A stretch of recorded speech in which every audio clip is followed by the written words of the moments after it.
আমরা গতকালকে একটা আইনি নোটিশ প্রেরণ করেছি প্রধান নির্বাচন কমিশনার, আইন সচিব ও মাননীয় প্রধান উপদেষ্টার মুখ্য সচিব বরাবর। সেখানে আমাদের নোটিশে বলা হয়েছে যে আওয়ামী লীগ সমর্থিত এবং আওয়ামী লীগের সহযোগী 14 দলের মধ্যে আওয়ামী লীগের যেহেতু রাজনৈতিক কার্যক্রম নিষিদ্ধ ঘোষণা করা হয়েছে, সেহেতু বাকি 13 দলগুলোর রাজনৈতিক কর্মকাণ্ড নিষিদ্ধ ঘোষণা করার জন্যই আমরা আইনি নোটিশ প্রেরণ করেছি। যেহেতু আওয়ামী লীগ প্রধান দুষ্কর্মকারী, তো দুষ্কর্মের সহযোগী হিসাবে কেন আওয়ামী লীগের সহযোগী বাকি দলগুলির রাজনৈতিক কার্যক্রম নিষিদ্ধ গ্রহণ করা হবে না এবং অতি দ্রুত এদের রাজনৈতিক কর্মকাণ্ড নিষিদ্ধ ঘোষণা করার জন্যই আমরা একটা আইনি নোটিশ প্রেরণ করেছি এবং হোসাইন মোহাম্মদ আনোয়ারের পক্ষে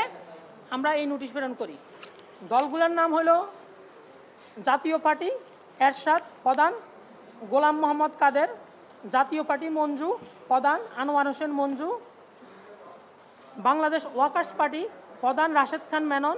গণতন্ত্রী পার্টি, প্রধান নুরুর রহমান সেলিম; গণ আজাদি লীগ, প্রধান হাজী আব্দুস সালাম;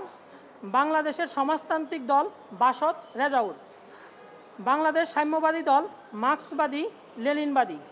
প্রধান Dilip Barua; national Awami party nap Mozaffar; গণতান্ত্রিক মজদুর পার্টি, প্রধান জাকির হোসেন; জাতীয় সমাজতান্ত্রিক দল জাসদ, প্রধান হাসানুল হক ইনু; শ্রমিক কৃষক সমাজবাদী দল বাংলাদেশ তরিকত ফেডারেশন ও কমিউনিস্ট কেন্দ্র।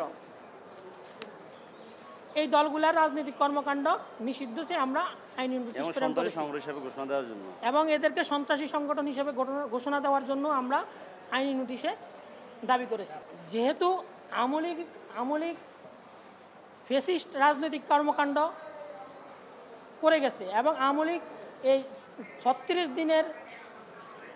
সাধারণ জনগণ ছাত্র জনতার আন্দোলনে পালিয়ে গেছে, তাহলে আওয়ামী লীগের যেহেতু আজকে রাজনৈতিক কর্মকাণ্ড নিষিদ্ধ করা হয়েছে ফ্যাসিস্ট এবং স্বৈরাচারী কার্যক্রমের জন্য গণহত্যার দায়, তাহলে সেক্ষেত্রে আওয়ামী লীগের সহযোগী হিসাবে